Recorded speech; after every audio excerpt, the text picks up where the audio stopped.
Welcome to Front Porch Conversations. We're so excited you joined us today, and we are blessed with guests and friends that have dropped in to visit with us. Bryce and Barbara Whiting are with us today, and you're going to be excited about hearing what all they've done. So we're glad you're with us today, and we're particularly glad to see you two. We are. Bryce, tell me where you all came from before you came here. How long have you been here? Well, we arrived here in November of 2023. Okay. Before that, I was 14 years a pastor in Bristol, Connecticut, in Hartford County. Wow. Yeah.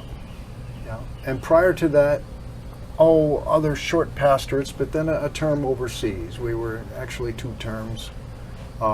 In Switzerland and Togo, West Africa. In Switzerland and Togo, West Africa. Mm-hmm. Well, since you've been here, you all have shared enough with the population that it's been exciting to hear some of the things that you've done and things you've been able to see and what God has done. Mm-hmm. Where are you from originally? I come from the White Mountains of New Hampshire. Do you really? Yeah, I was born in a one-horse town, and I think they're still looking for the horse. Raised in Whitefield, up north of the White Mountains, in what they call the Great North Woods, and then, my goodness, met the Lord in an Advent Christian church in town there, and did you really? Always felt a calling to God, even as a little shaver. My grandmother, Whiting, used to take us to Sunday school in a church which really was a liberal church, but everything I heard about the Lord I just loved to keep.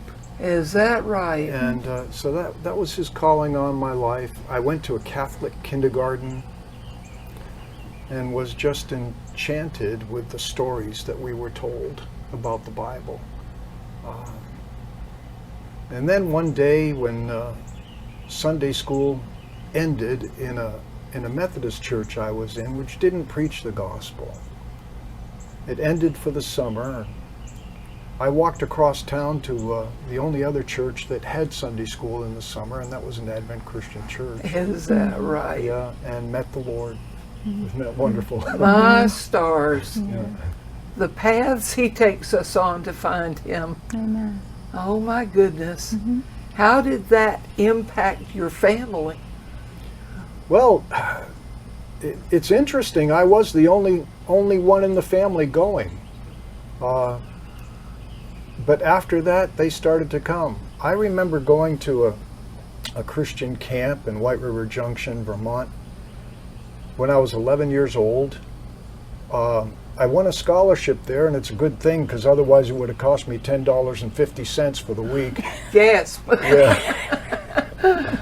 But in a Bible class, I heard that there was going to be a new heavens and a new earth.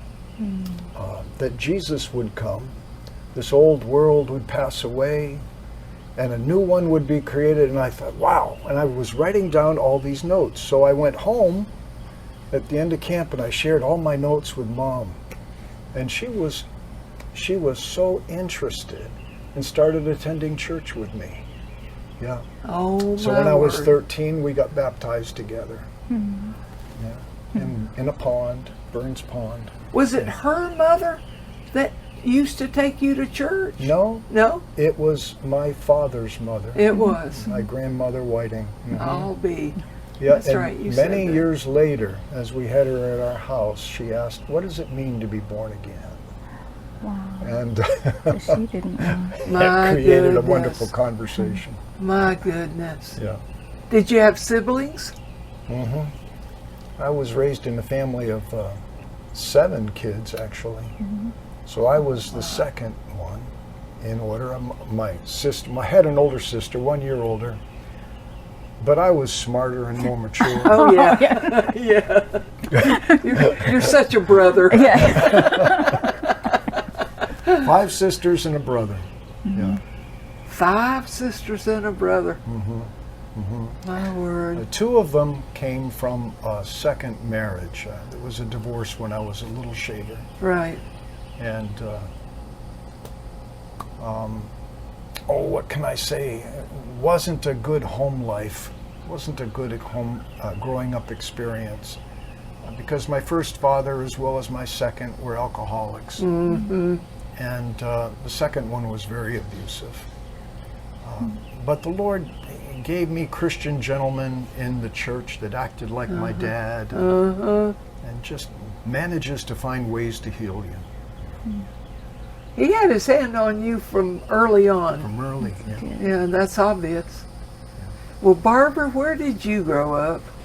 I grew up in Torrington, Connecticut, and I'm the oldest of, there were 4 of us at one time. I had a sister who died when she was 2.5. She had spina bifida. Oh. But I grew up in the Advent Christian Church. And, Did you? Yeah, right there, and I accepted the Lord when I was 11 years old under the interim ministry of Dr. Carlisle Roberts, who became my professor in the future, but didn't know that at the time. Right. And touched my heart. God touched my heart. And then we met at Bible college. We went to Berkshire Christian College, and that's where I met him. Yeah. And we had an interesting relationship for 5 years. Did you? It was on again, off again, but when God's timing was right, it was right. And so we've been married now. It'll be 47 years this summer. My word. Yeah, time flies. Yes, it does fly. Yeah. Do you have children? Yep. We have 3 daughters, Shiloh, and Shannon and Samantha. Shiloh lives with her family up in Hubbardston, Massachusetts, and so we're snowbirds. We go back and forth. In the summertime, we get to be near them. And then we have a daughter who lives in Texas. Shannon lives in Texas, and Samantha lives down in Havana, not too far from here. So we get to see her and her family. So Yeah. we're doing the split thing. So we have 3 grandsons. We have 3 daughters and we have 3 grandsons. Oh my goodness. Yeah, and they're lovely. They're just getting too big too fast. I know. Uh, I know. we And could pretty keep them little. They should be 4 years old. In my mind, they're all 4 years know, old, but I they're know. not.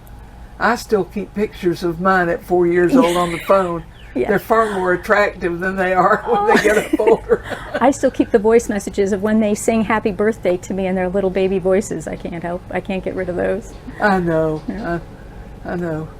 Well, tell me, did you, when you married, was that when you were in the ministry? Had you gone? Tell me how your married life took on ministry. Wow, do we really want to go there? Oh, not that story. No, not that story. No. Well, now that story. I was a young pastor. I was 23 years old in my first senior pastorate, and they voted for me to come overwhelmingly 9-3. Yeah, that was meant to be a little funny. I know. 12 people. They weren't convinced to have me come. I had long hair. It came down over my ears, and I didn't own a good suit. Oh. And, I moved up to that little church at the Canadian border in Vermont. And Barbara, we had broken up for the final time. That was it, no more. So sorry. But there was a Christian school opening up 12 miles away. And they called her to come be their teacher in this one-room schoolhouse. One room. And so she came to my church. Well, And when I heard the news, I just yelled, "No! No!" 3 times I yelled it out. I couldn't believe that the Lord was doing this to me. But then later I went to a conference, one of our regional conventions, and a popular preacher was bringing the message, invited us all to come forward to the altar, to give ourselves 100% to the Lord. And I left. I'd never given myself 100% to the Lord. Tried, but you know what happens when the sacrifice is still living? It crawls off the altar. Good point. Good So point. I just never felt as though I was 100% given to God, though I wanted to be. So I just left. went back to my room and started to pray. Got down on my knees and said, Lord, I've never been able to give myself 100% to you. And I had the strong impression that God wanted to say to me, it's not what I want you to give me, it's what I want to give you. Wow. And I said, yes, Lord. Wow. Anything. And Barbara's face came before my mind. And I said, yes, Lord, even that. Well, in came my roommate, saw me on my knees. I was embarrassed to death, so I got up quickly, and he wanted to pray for me as well. And I didn't share anything with him, but he counseled me and prayed that I would find a wife. Bryce. And as they put us together at random as roommates to cut back on the cost of the conference, and he turned out to be Barbara's uncle, Bill Monroe, Reverend Bill Monroe. I'll be. And this was just the providence of the Lord. And I went back and 7 days later asked her to marry me. 7 days? Yeah, it took a while for my feelings to catch up with my faith. So after 2 days of engagement, I said, please don't tell anybody. Just, But before long, I wanted to elope. I was ready to go, So. That is an amazing story. Yeah. It is. That was God. Yes, and it having was. a Christian wife, of course, was a real strength in the ministry. Yeah, of course. Great strength. Well, you have some sermon titles and some things you've said today, without no doubt. Yes. Well, Barbara, were you feeling those feelings as well? Yes, but I came to the point too where I just had to lay that on the altar too and just say that relationship, whatever you want, Lord, and but you can't argue when God starts to put things together like that. And so it was 5 years, as I said earlier, of up and down, but when the timing was right, it was God. It was totally God. And he's quite the choreographer, isn't he? yes, he is. And Bryce's mom, when we told her, said, I'll believe it when I see it. She's a real Yankee. And but I think the proof in our relationship is that even though it hasn't been easy, God's been faithful. It's been. Yeah, he's been faithful to us. Exactly. Yeah. So then you went into ministry, and is that when I know you've been in Switzerland. Tell us how that sort of evolved to where you went. Well, my goodness. We had been in ministry for 7 years as a pastor when we went to a conference and stayed up till 1:30 in the morning with some friends just praying about the mission field. And the Lord touched us deeply concerning that. We felt that call, and He did not let go of us. Went back to school at Wheaton Grad School in Wheaton, Illinois, where they had a graduate degree, a simple graduate degree. I didn't have to go back for 3 years of divinity, but a graduate degree in international studies, cross-cultural communication. And finished that and ended up going with Youth with a Mission for 8 years. Okay. And that's when you were in Switzerland. That's right. They have an international mission base there in Lausanne, Switzerland. In fact, they have dozens and dozens of them scattered around the world. But at this mission base, we were able to receive students, because Switzerland is a neutral country, we were able to receive students from all over the world that we could train up and send into the field and even go with them. We had a great time doing that. Oh, I bet you did. But then after 4 years, I had been on a mission trip to Benin, West Africa. And I just fell in love with being there. One of the poorest nations in the world, and yet so needy for the gospel.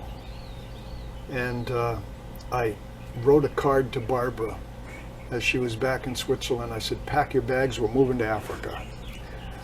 Well, that didn't take effect very well. But a year later, after this mission trip, the director of our West African ministries came back home to Switzerland, as he was Swiss national, and he said to us in a picnic time we had together, "Bryce, we had such a good time last year. Wouldn't you like to come back and be the pastor of our bases?" And boy, there's nothing I wanted more. And the bug hit Barbara. I say that politely. It's the Holy Spirit. Yeah. Hit Barb, and we were convinced that that was the thing for us to do. We went back to the United States for a year of furlough to gain more support, and then we, in short, we went to Togo, West Africa, and stayed for 2 years. We agreed on a 2-year limit. Do you want to kick in? Sure. Our oldest daughter at that time was going to be entering high school, and I was Okay. homeschooling, and so that was the window from 7th and 8th grade. I was homeschooling her and our 2 younger daughters as well, and I didn't feel comfortable doing high school at that point, and so that was part of the I reason of see. going back home at Yeah. that point. He left his heart in Africa when we left there, and we loved the people. I wasn't especially fond of the climate, but I loved the people, and God has been very kind to give my husband back the gift of being able to visit Africa on a regular Yeah, basis in his exactly. role. So God has Uh-huh. been very kind to him. Yes. And, I'm sure that was culture shock it from was. Switzerland to Africa. We went through a bit of it. I Yeah. would think so. Yeah, but I remember praying as a teacher. I wanted my girls to have a good education, and I remember praying for them, and not knowing that God would have other countries in mind. We were in French-speaking countries. Yes. So when we were in Switzerland, they attended a Christian school, and everything they had was in French. Nothing was in English. And so when we were in Africa after our time in Switzerland, my job was to get them back up to speed in things like American history and, Sure. and things like that. And then God went ahead of us and provided a school for them to go to, a Christian school, and I was able to teach there. I taught kindergarten for 8 years there, and our girls went to school there. So God has been very faithful in answering our prayers for all of us, but What language did you speak in Africa? it was French. It was a French Oh, speaking. okay. It was French. Yeah, there was a local dialect, but Eve was the local dialect, and the only thing I could say was Akbe, which was basically thank you for the ladies that would come with the baskets on their head Yeah, with of all the course. vegetables Yeah. and a few other little things. But So then you were preaching in French. Yes. So you didn't use an interpreter? No. No. Except they would translate into Eve for Okay. the sake of the uneducated. Anyone who went to a public school learned French because that was the colonized language. But there were many who could not go to school, mostly women. Yeah. And so there always had to be a degree of translation in a Of church course. service. So your children must be multilingual. they are. Actually, our oldest daughter is a French and Spanish teacher. She's qualified to teach on the high school level. She's Is she? homeschooling our grandsons, and I'm very thankful Is for that. she? She's very Good. gifted. And she still has her accent. I can still hear it. She's Does very she really? gifted. Yeah. And our middle daughter can still understand it some, and our youngest daughter not so much, because she was 5 when we left Africa.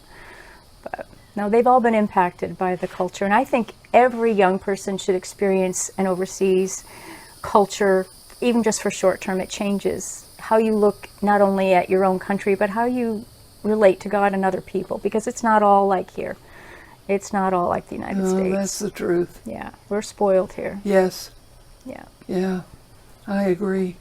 And I think the world sees that in many ways. Oh, yes. At least when we were on the mission field from time to time, they seemed to know that we had a lot of excess here. Yeah, we do. And We do. and are unaware of it. Yeah, that's fascinating. Yeah. So what are you doing here?